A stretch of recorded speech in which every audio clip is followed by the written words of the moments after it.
USC, UCLA on their way out of the Pac-12 and into the Big Ten, it appears. What does it mean? And what's next?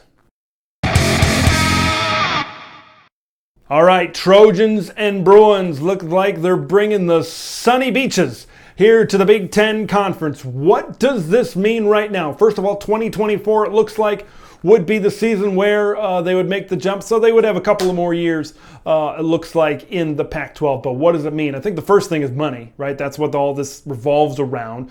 The Big Ten television contract a few months ago was rumored to be right around $1 billion. So USC's like, we're not making nearly that in the Pac-12, so we want to jump ship to the Big Ten. It sounds like USC called the Big Ten to try to make this deal happen.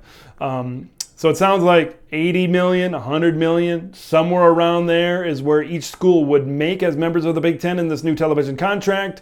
USC, give or take, was right around 30 million in the Pac-12. So you can see why they would want to jump and bringing UCLA with them. So technically, the Big Ten would be at 16 teams about a year before the SEC would be at 16 teams with the additions of Texas and Oklahoma. Recruiting, that's another big part of this as well. You got to think now those two big schools in Southern California are going to form that pipeline up to the rest of the Big Ten.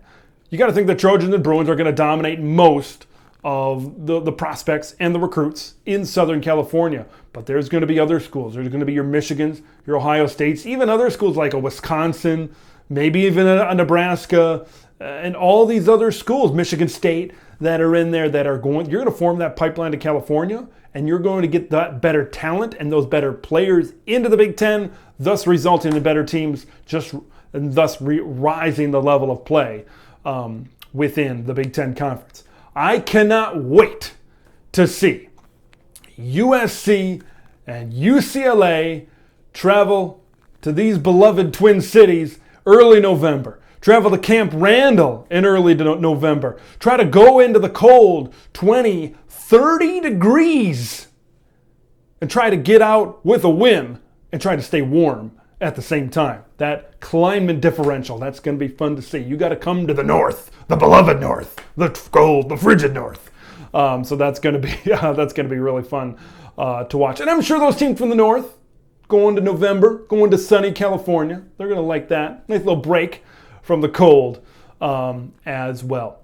What's next? Everybody wants to know what is next. And here's kind of what I'm hearing, and here's kind of what I think is going to go down next. By the time this video comes out, something could have changed already. It's an ever-changing world here now as conference realignment is heating back up. I think the first thing we got to look at is Oregon, because they are really the next big prize in the Pac-12.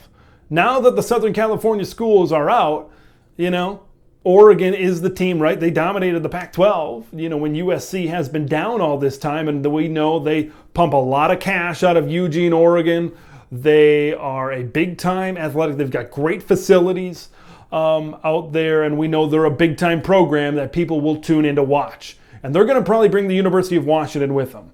Right? Seattle is a big-time Pacific Northwest market. Pairing those two together to bring into the Big Ten to get to 18 teams, I think would be the next course of action. Whether those schools contact the Big Ten or vice versa, doesn't matter. You all need to get on the phone and work this out. So now that kind of leaves a few more schools. I think Utah, Colorado, Arizona, and Arizona State are bound for the Big 12. The Big 12 right now is in a position of power. Who would have thought after Texas and Oklahoma left that they might be in a position of power? They got a new commissioner, new blood in the Big 12 office. They might want to go out, right? Colorado, they fit in well geographically. Got Kansas and the Utah school, BYU, there on the other side. And especially if they bring Utah with them. Arizona schools have always been a target of the Big 12 conference to try to work those desert schools into there. I think that works for the Big 12. And then the rest of the Pac-12. Washington State, Oregon State. They've always been a little bit of a notch below. I think they could move out to play with Boise State and the likes in the Mountain West Conference. And then what happens with Stanford and Cal, right? Combined, Stanford and Cal have a 22% acceptance rate. 5% of applicants get into Stanford, 17% of applicants get into Cal. The Big Ten loves their AAU schools. They love schools that are prestigious when it comes to academics. Those could be good fits. Athletically, Stanford has taken a notch down in terms of football, but you're locking down the Bay Area, San Francisco, Oakland, and all that stuff around the Bay Area. A lot of people, a lot of eyeballs in that area. So that could be worth it for the Big Ten. And they would have the lockdown on California, right? The Bay Area and SoCal, they would have California really as a big-time recruiting base, and they would just keep everybody else away from the state of California. So that would get to the Big 20. We just mentioned what would happen with the Big 12. So that's kind of the way I see things happening right now. And then you go into the next part of this, right? The television contract. And do you see the Big 10 and the SEC possibly breaking away from the NCAA? Still think that could be a little bit down the line, but right now the Big 10 in a big time position of power as we go about this. This appears to be developing. This does not appear to be the end according to multiple sources, but I want to hear what you guys think. Trojans and Bruins, it looks like I'm going to have to get brushed up on my West Coast football if I want to know what I'm talking about here in a couple of years, but USC looks well on their way to getting back to that national championship contender status. What do you think about the Trojans and the Bruins joining the conference? Who would you like to see next to join the Big Ten? Thoughts in the comments below. Subscribe for more videos. I'm sure this is not the last we're going to hear about conference realignment. Come back here to hear more about my thoughts on conference realignment within the Big Ten. I thought it was over. I thought they stay at 14. This is a little bit of a shocker for me and a lot of people around the college football world, but I'm glad to see it. I think this is going to be a positive sign going in the right direction for the Big Ten Conference. I'm Big Ten Ted. We'll see you in the next one.